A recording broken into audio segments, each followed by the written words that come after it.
Sudah 3 malam aku tidak bisa tidur. Setiap kali memejamkan mata, bayangan sosok ayahku yang dulu selalu tersenyum kini berubah menyeramkan. Matanya kosong, napasnya berat, tubuhnya lemas, takkan dirasuki sesuatu yang gelap. Kami tinggal di desa yang tenang, dikelilingi sawah dan suara jangkrik malam. Tapi ketenangan itu mulai berubah sejak ayah jatuh sakit mendadak tanpa sebab medis yang jelas. Hari itu, aku sedang membersihkan kamar ayah ketika mencium bau busuk, seperti bangkai tikus. Padahal kamar sudah kutata rapi. Ketika aku membuka laci tua milik ayah, aku menemukan segumpal rambut yang digulung bersama tanah kuburan kering. Ada kain kafan berwarna coklat kemerahan diikat di dalamnya. Aku langsung terlonjak dan tubuhku gemetar hebat. Ini bukan benda biasa, bisikku dalam hati. Aku bergegas keluar kamar, berniat membuang benda itu ke sungai. Tapi langkahku terhenti ketika melihat ayah berdiri di ujung lorong. Matanya kosong, kulitnya pucat, dan dia bergumam tak jelas dengan suara yang bukan miliknya, "Jangan kau ganggu. Ini milikku," katanya dengan suara berat yang menggema di kepala. Aku terpaku, tak bisa bergerak, dan air mata mulai menetes. Begitu saja. Malam itu, suara ketukan tak berhenti dari jendela kamar. Ketika aku intip, tak ada siapapun di luar. Tapi di setiap ketukan, tubuh ayah menggeliat keras dan menggertakkan gigi, seperti sedang bertarung dengan sesuatu yang tak kasat mata. Aku mulai sadar, ini bukan sekadar sakit biasa, ini adalah santet, dan entah siapa yang menginginkan ayahku mati perlahan. Pagi itu, tubuh ayah ditemukan penuh luka goresan, seperti dicakar binatang buas. Tapi anehnya, tidak ada setetes darah pun yang keluar. Kulitnya robek di beberapa bagian, terutama di punggung dan dada. Tapi warnanya kehitaman dan mengeluarkan bau besi karatan. Ibu menangis sambil memandangi tubuh suaminya yang semakin hari seperti pelan-pelan dikuliti oleh sesuatu yang tak terlihat. Aku mencoba membacakan ayat-ayat perlindungan di dekatnya, tapi setiap kali kuucapkan nama Tuhan, tubuh ayah menggeliat, dan mulutnya menggeram, "Berhenti, berhenti." Suaranya berubah, berat dan kasar, matanya melotot padaku seolah ingin menerkam, tapi ketika aku berhenti membata, ia menangis lirih dan memanggil namaku seperti anak kecil yang ketakutan. Hari itu, aku mencoba bertanya kepada tetua desa. Seorang nenek tua yang dikenal sebagai penjaga makam berkata, "Itu bukan penyakit, itu dendam, dan bukan dendam dari dunia ini." Ia memberiku segenggam garam kasar dan sebungkus daun bidara, lalu menyuruhku menaruhnya di bawah ranjang ayah. Malam nanti, aku tak mengerti maksudnya, tapi aku lakukan. Tengah malam, aku terbangun oleh suara mencicit pelan di kolong ranjang. Ketika aku menunduk melihat, aku mendapati seekor tikus besar tengah menggigit daun bidara itu sambil mengerang. Dan di balik tubuhnya, bayangan hitam sebesar manusia merayap keluar dari bawah ranjang. Ia tak punya wajah, hanya mulut penuh gigi yang berbisik, "Kami sudah dibayar." 3 hari kemudian, salah satu rekan kerja ayah datang menjenguk. Namanya Pak Karta. Ia membawa buah tangan dan wajah yang terlalu ceria untuk sebuah kunjungan ke orang sakit parah. Ia duduk di ruang tamu dan menanyakan kabar ayah dengan senyum yang seperti tak pernah lepas dari wajahnya. Tapi setiap kalimatnya seperti menyelipkan ejekan tersembunyi. Saat aku menawarkan teh, aku melihat tangannya gemetar ketika aku menyuguhkan gelas yang sebelumnya telah kutaburi air rukyat. Ia menatapku tajam, lalu berkata dingin, "Anak gadismu mulai pintar, ya." Jantungku serasa berhenti. Ia belum menyentuh gelas itu, tapi tetesan airnya membuat kulit tangannya melepuh pelan seperti terkena asam. Sebelum pergi, ia memandangi rumah dan berbisik, "Semoga kau bisa menahan semuanya sendirian, karena bantuan tak akan datang." Kemudian, ia tertawa kecil dan berjalan pelan menyusuri gang rumah kami. Aku segera menutup pintu dan menyandarkan punggung, mencoba menahan gemetar. Malamnya, ayah berteriak sepanjang malam, menyebut nama Karta berulang kali. Jangan ambil dia. Jangan Karta. Dia temanmu. Dan lalu menangis seperti anak kecil. Setiap teriakan itu membuat lampu di rumah berkedip kedip, dan suara ketukan mulai terdengar dari dalam dinding, seolah ada yang mencoba keluar kersokan. Harinya, saat membersihkan rak tua di ruang kerja ayah, aku menemukan sebuah buku harian kecil yang disembunyikan di balik tumpukan file. Sampulnya lusuh, tapi namanya jelas tertulis. Untuk putriku jika aku tak sempat bicara, tanganku gemetar saat membukanya. Tulisan ayah perlahan mulai tidak beraturan di halaman-halaman terakhir. Di salah satu halaman, ia menulis, Karta berubah. Ia menanyakan tanah wakaf itu, tapi aku menolak. Sejak itu, setiap malam aku mimpi terjatuh ke dalam kubur sendiri. Aku dengar suara-suara, dan kini aku takut. Di halaman berikutnya, ayah menulis tentang mimpi melihat wajah Karta menyeringai dari balik jendela masjid saat ia sedang berdoa. Wajahnya tidak punya mata. Hanya dua lubang hitam yang menyedot cahaya. Ia juga menuliskan bahwa suatu malam, ia menemukan boneka kecil terikat benang merah dengan nama lengkapnya tertulis di bawahnya, ditaruh di sajadahnya. Aku menangis membaca itu. Kenapa ayah tidak pernah bercerita? Kenapa ia memikul semuanya sendirian? Malam itu aku letakkan buku harian itu di bawah bantal dan berdoa lebih lama dari biasanya. Tapi ketika aku terbangun, buku itu sudah sobek-sobek, seperti dicakar binatang liar, dan dari luar jendela, aku mendengar suara napas berat. Sangat berat. Aku mendatangi musala kecil tempat ayah biasa mengimami salat di sana.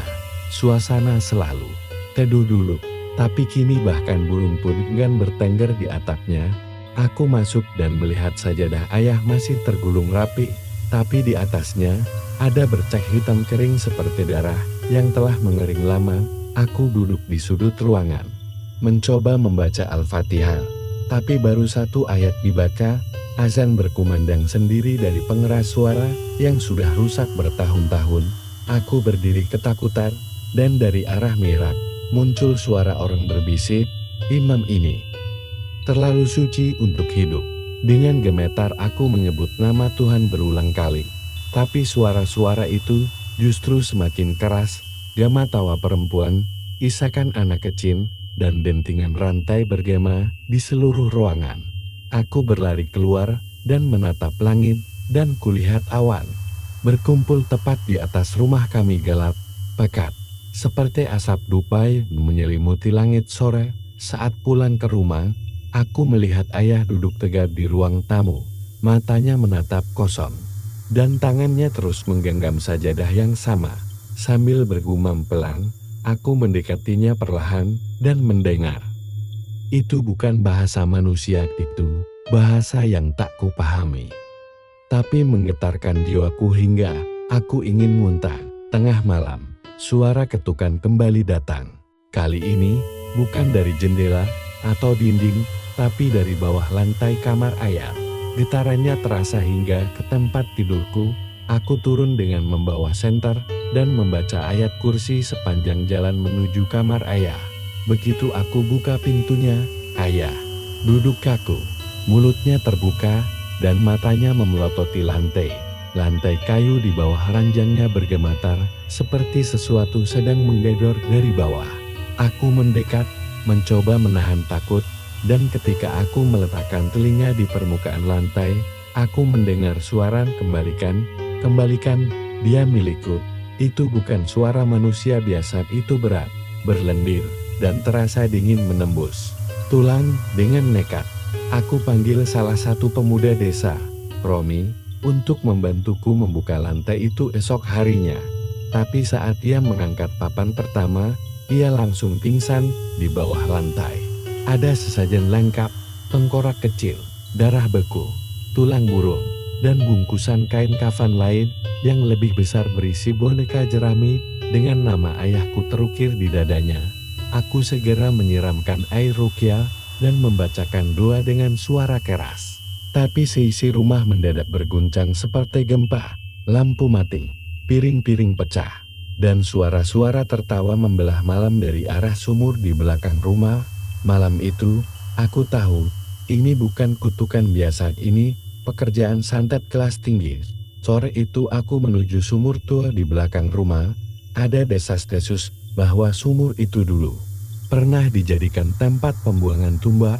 Aku membawa garam kasar dan air 2 dalam botol, bertekad memutus rantai santet dari akarnya.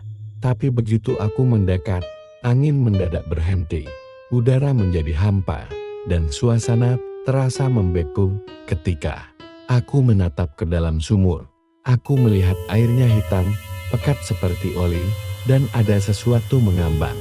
Sosok perempuan berpakaian putih lusuh, dengan rambut panjang menutupi wajahnya. Perlahan ia mengangkat kepala, dan terlihat wajahnya.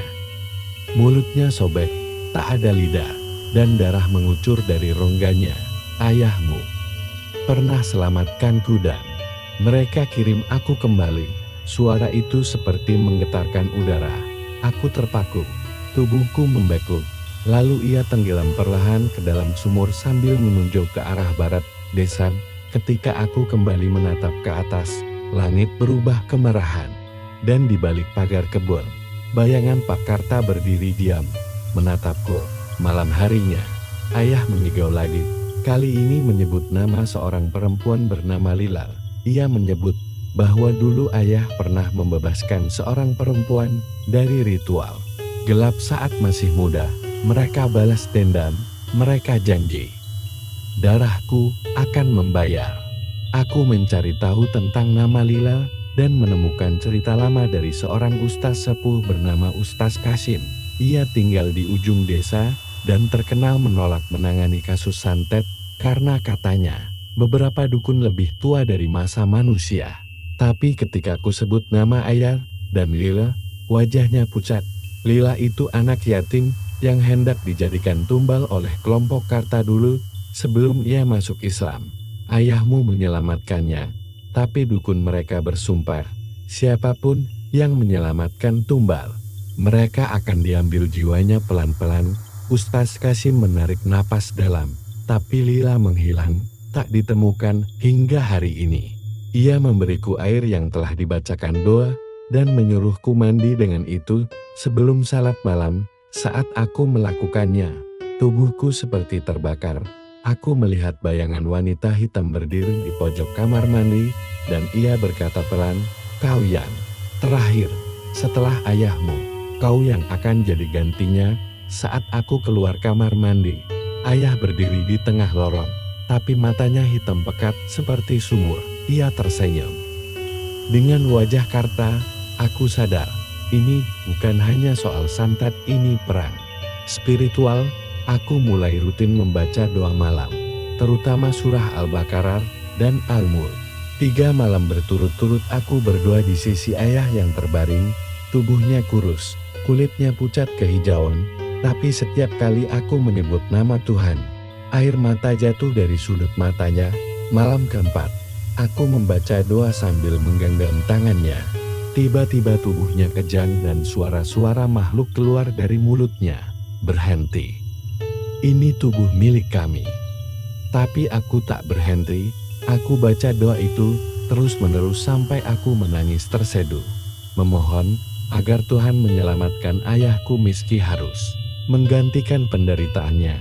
Saat aku terbangun, subuh telah datang, dan untuk pertama kalinya setelah 2 minggu, ayah membuka matanya dan berkata lirih, "Kau di sini?" Aku menangis sambil memeluknya, tapi ia segera menatap langit-langit kamar dan berbisik, "Mereka belum pergi." Pagi itu, ada bau hangus dari kamar tamu. Saat aku buka pintu, tirai sudah terbakar separuh, padahal tak ada listrik atau api di situ. Dindingnya dipenuhi tulisan hitam seperti goresan kuku. "Kami belum selesai." Ustaz Kasim yang kupanggil langsung berkata, "Mereka marah karena engkau mulai melemahkan cengkeramannya. Kami adakan ruqyah rumah." Begitu ayat-ayat suci dibacakan, Semua jendela tertutup sendiri, suara-suara tangisan dan tawa menyatu jadi. Kekacauan Mustas Kasim terus membaca doa meski darah menetes dari hidungnya. Dan di tengah rukyah itu, sesosok bayangan besar keluar dari dinding. Membentuk wajah Karta, ia menatapku dan berkata, "Jika kau terus membaca doa itu, kami akan membakarmu dari dalam." Tapi aku tak goyah. Aku tatap balik bayangan itu dan membaca doa lebih keras, hingga akhirnya ia melengking dan hilang bersamaan dengan kaca-kaca rumah yang pecah semua. Malam itu aku bermimpi melihat ayah duduk di sebuah ruang gelap, dikelilingi tangan-tangan hitam yang menancap ke dalam tubuhnya. Wajahnya tampak tersiksa, tapi mulutnya terkunci dengan rantai besi di baliknya. Sosok Pak Karta berdiri dengan jubah merah dan sepasang tanduk kecil di dahinya. Ketika aku terbangun, keringat membanjiri tubuhku. Aku menuju kamar ayah dan mendapati ia sedang duduk, menatapku dengan mata yang tak lagi miliknya. "Kenapa kau lawan mereka?" katanya. "Kau hanya memperpanjang penderitaanku." Tangannya menggenggam kuat pergelanganku. Panas membakar seperti bara api.